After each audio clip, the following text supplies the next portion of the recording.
Everyone, good morning সবাইকে। তো আজকে সকালটা কিছুটা আনন্দের আর অনেকটা কষ্টের, কারণ আজকে হচ্ছে আমার মায়ের খরচ।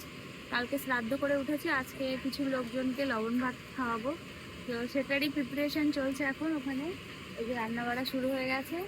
তো তোমরা সবাই আশীর্বাদ করো আমি যেন ঠিকভাবে কাজটা সম্পূর্ণ করতে পারি, আর মানে সবকিছু যেন সুস্থভাবে হয়। তোমাদের আশীর্বাদ ছাড়া এটা কোনোভাবেই পসিবল না। তো তোমরা সবাই আশীর্বাদ করো, তোমাদের দাদা ভাই আর আমি মিলে যেন এই কাজটা সম্পূর্ণ করতে পারি।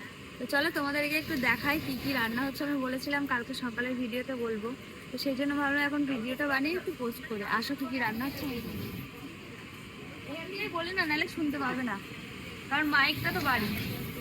বলবো তো আজকে মানে মেনুতে আছে তোমার সাদা ভাত বাঁশকাঠি চালে, আর হচ্ছে শুক্তো, শাক ভাজা, ডাল, আর ফ্রাইড রাইস, আলুর দম, আর হচ্ছে পনিরের রসা, আর চাটনি হবে, আর এক এক পিস করে ল্যাংচা মিষ্টি যেগুলো ওইগুলো, আর রসগোল্লা আর পায়েস। তো এটাই হচ্ছে আমাদের আজকে।